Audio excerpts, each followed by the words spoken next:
When you think London, what pops into your head? Probably towering buildings, busy streets, maybe a red bus or two.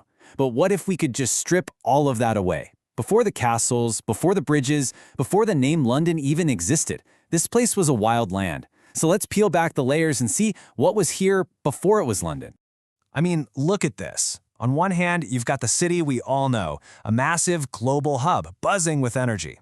But on the other, you have what was actually here, a landscape of dense, untamed forests and misty rivers, home to little communities just trying to get by. The difference is just staggering. And that stark contrast really gets you thinking, doesn't it? How on earth does a wild, basically forgotten settlement on the edge of the known world turn into one of the most powerful cities on the planet? What was the secret sauce? What was so special about this exact spot? Well, let's find out. All right, our journey begins thousands and thousands of years ago, right after the last ice age. We're entering a world with no roads, no bridges, and definitely no cities. This is the story of the wild land that would one day have London built on top of it. It's almost impossible for us to picture today, but this whole area was just covered in this vast, ancient forest. We're talking about a wilderness so dense and dark that the sunlight actually struggled to hit the ground. This wasn't just a place with a few trees. It was a world completely defined by them. So the first humans to show up here were nomads. They weren't building towns or anything like that. They followed the resources. Their entire lives were shaped by the movement of animals, the flow of rivers, and the change of the seasons. They were a part of the landscape, not trying to be masters of it. And in that landscape, one feature mattered more than any other. It wasn't a mountain or a valley, it was a river, the single most important geographical element that would shape absolutely everything to come, the River Thames. And you've got to understand, the river wasn't just a passive backdrop. It was an active force. It was carving paths, creating fertile ground, and drawing life to its banks long before any city planner laid down a single street. It was already writing the first chapter of London's story. So why was this river such a game changer?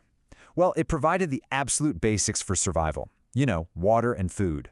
It also left behind this rich soil that made farming possible. But crucially, it was like a natural highway, a way to move through that dense, difficult forest. And where you have a highway, you get connection, you get trade. And that connection led to a monumental shift. Around 4000 BCE, that's 6,000 years ago, people started to stay put. The promise of the river was enough for them to trade that nomadic life for a settled one.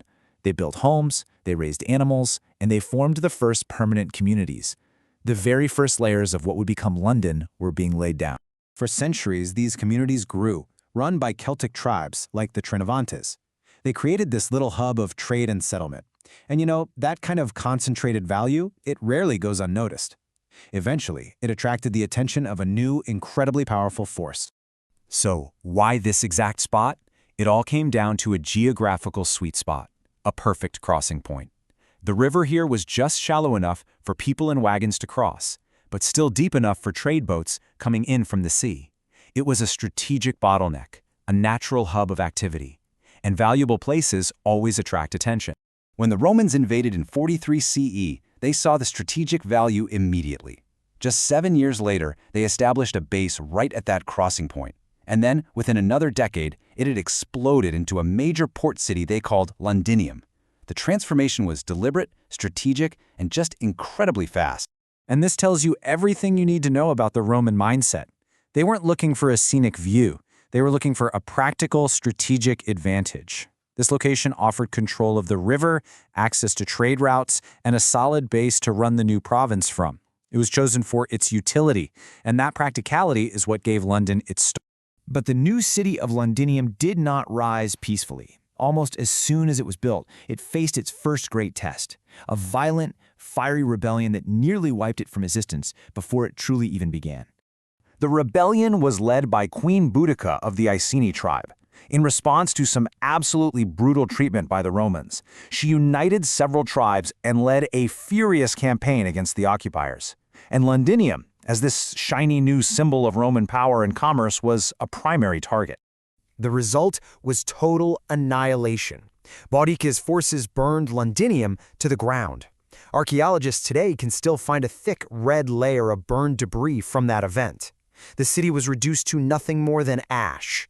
But Rome returned, and they didn't just rebuild, they upgraded.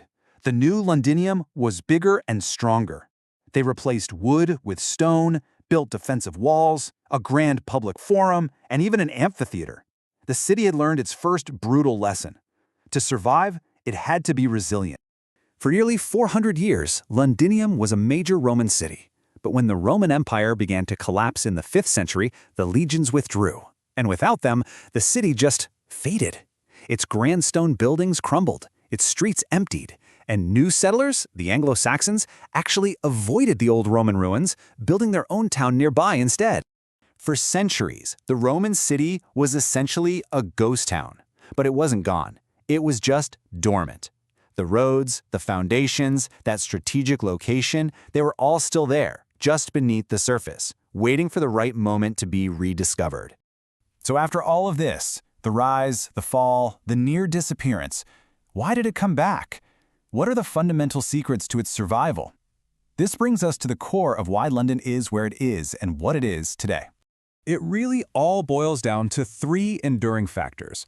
First, the river itself, the constant source of life and trade. That never goes away. Second, that perfect crossing point, a geographic advantage that is just as valuable today as it was 2,000 years ago. And third, this spirit of constant adaptation, the ability to be burned, abandoned, and reborn stronger than before. See, each new civilization didn't start from scratch. They built on top of what came before. Modern London streets sometimes follow the exact paths of ancient Roman roads. Its strength comes from these accumulated layers of history. It's a city quite literally built on the ghosts of its past. And that's maybe the most important lesson from London's entire history. A truly great city isn't a static thing that gets built and is then just finished. It's a living organism that is constantly changing, adapting, and remaking itself through these incredible cycles of destruction and renewal. Which leaves us with a final thought. London's story is unique, but the principle is universal. Every town, every city is built on layers of forgotten beginnings. So the next time you walk down a familiar street, ask yourself, what ghosts, what forgotten history lies just beneath your feet?